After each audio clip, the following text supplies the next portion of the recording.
The Shard Corvette is a compact warship emphasizing anti-aircraft capability, but able to perform coastal bombardment and limited low-yield precision strikes against land-based targets.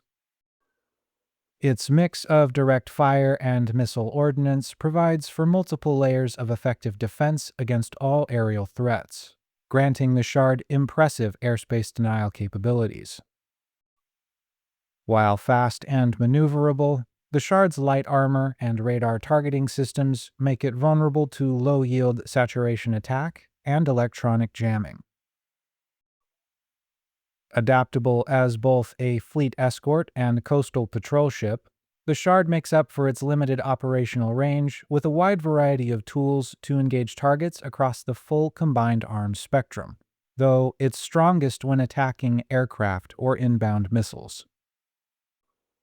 Main air defense is handled by the Shard's bespoke Ram-45 vertical launch missile battery integrated into the hull.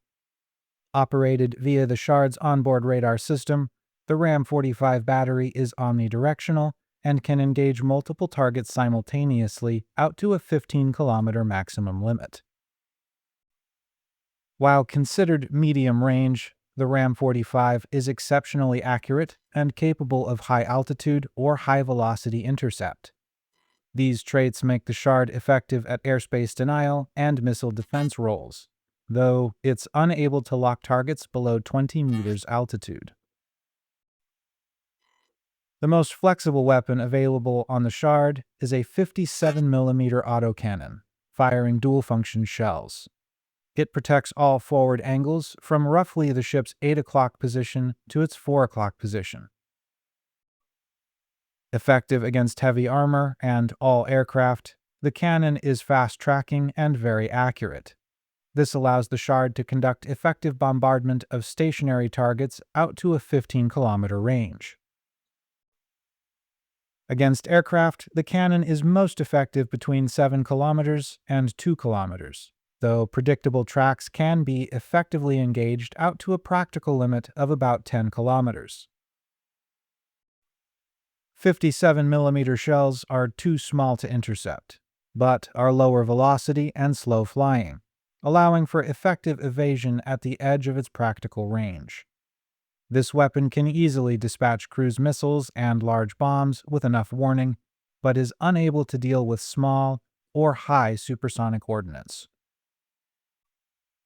The Shard's last line of defense is provided by a rear-mounted 20mm point defense cannon.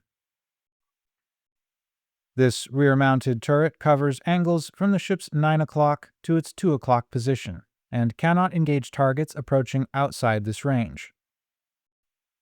20mm ammunition is optimized for missile intercept, but remains effective against light and medium aircraft at low altitudes, with a practical maximum range at about 2 kilometers. Lethality increases dramatically below this range to a 150-meter practical minimum, though it can engage targets at point blank under the right conditions. Supplemental ground attack is provided by a bespoke AGM-48 vertical launch missile battery integrated into the hull.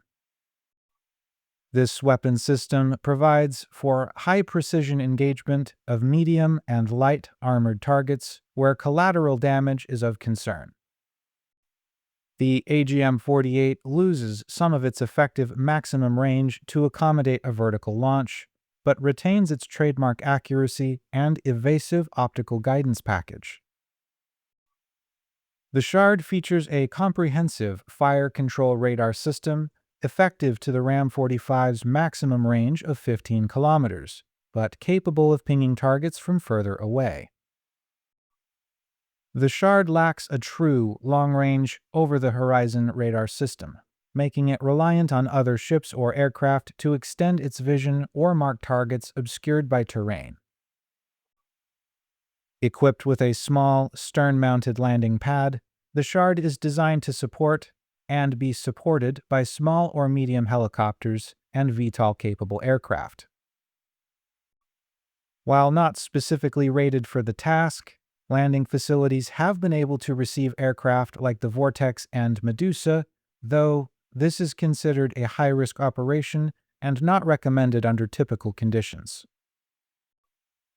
The Shard Corvette's compact frame, high speed, and moderate radar coverage combine to create a platform ideal for airspace denial, coastal support, and fleet escort roles. This makes the Shard adaptable to most combat encounters and effective in light to moderate intensity warfare. It will falter over extended, saturation, or multi-target encounters, so it's important to limit the number of tasks or targets to one primary and one secondary at any given time. The Shard Corvette provides comprehensive airspace denial capabilities, supporting and enhancing operations within its 15-kilometer sphere of influence. This is often enough to turn the tide of low-intensity battlefields, but can still provide a significant deterrence to more powerful opponents. In this role, the ship is best positioned between 2 kilometers and 5 kilometers from the defensive point, allowing for maximum maneuvering and warning time. If possible, keep hostile coastlines further away to deter attack by short-range rocket systems. Multiple Shard Corvettes should be positioned 2 to 5 kilometers apart so that their fields of fire overlap, helping ensure a more aggressive response to incoming threats. The Shard Corvette is a wonderful support system for coastal bases or ports, though on its own, the Shard is usually not enough. When supported by transport helicopters or other aircraft, the Shard allows for the leverage of constant pressure to keep hostile air suppressed and bombard key positions simultaneously. Combining its bombardment and airspace denial capabilities, the Shard makes for an excellent outer perimeter battle group escort. Its fast movement and multitude of weapons lend well to short but aggressive contact with hostile naval forces, though it is fragile and should be allowed to rotate out of these positions for repair and resupply when possible. Shard Corvettes are cheap enough to lose, but expensive enough to be spent wisely, making them often the first to test hostile positions or to provide naval reconnaissance where air support is unavailable or extremely limited. The Shard Corvette sacrifices armor for speed and flexible weapons, but this makes it vulnerable to most low-yield ordnance. While potent, the Shard's onboard weapons and targeting systems are optimized to engage 1 or 2 targets at a time. Multi-target, extended, or high-intensity engagements will strain its defenses and deplete available munition reserves, so avoid keeping the Shard on the front lines for long without support and resupply. Also note that, as a small ship, the Shard lacks the system redundancy and overall resilience of larger ships. It can be destroyed by single strikes from moderate to high-yield weapons. The Shard's most effective air defense system is the Ram-45 battery, which has a limited rate of fire and a limited magazine. Since the Shard is lightly armored, this makes it vulnerable to saturation attack using inexpensive low-yield ordnance. Light and medium aircraft using the linchpin or kingpin rocket, when fired in large salvos, can largely bypass the Ram-45, placing immense pressure on the cannon and point defense system.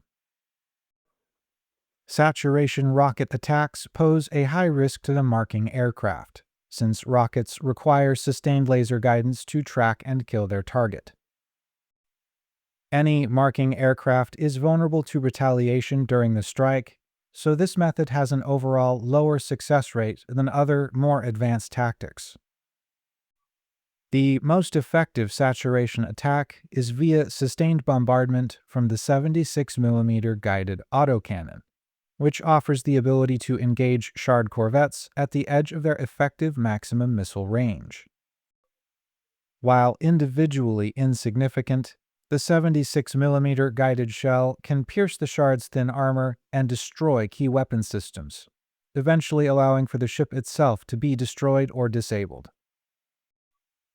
The guided shell also enables attackers to use lobbing strategies that keep the Tarantula or other compatible aircraft behind terrain, preventing direct retaliation from the Shard and greatly increasing the effectiveness of an overall attack, though at the cost of drawing attention to the Tarantula and its crew from other hostile sources.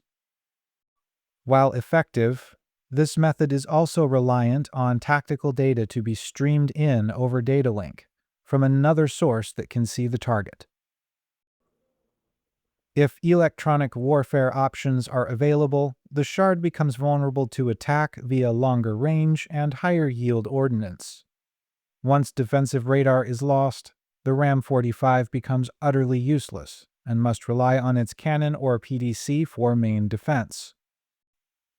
These ultimately less effective options are especially vulnerable to vertical strike weapons, making the Tusco, AGM-99, and Pile Driver excellent at dispatching Shard Corvettes from extreme range.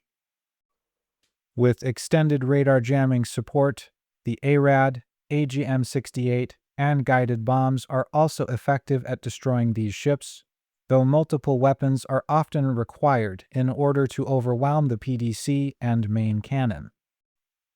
Recommend at least 3 weapon launches per salvo to secure a kill against lone Shard Corvettes. That's all I have for today. If you made it this far, you probably liked the video. Be sure to show it with a click in the right place, and I'll catch you all later.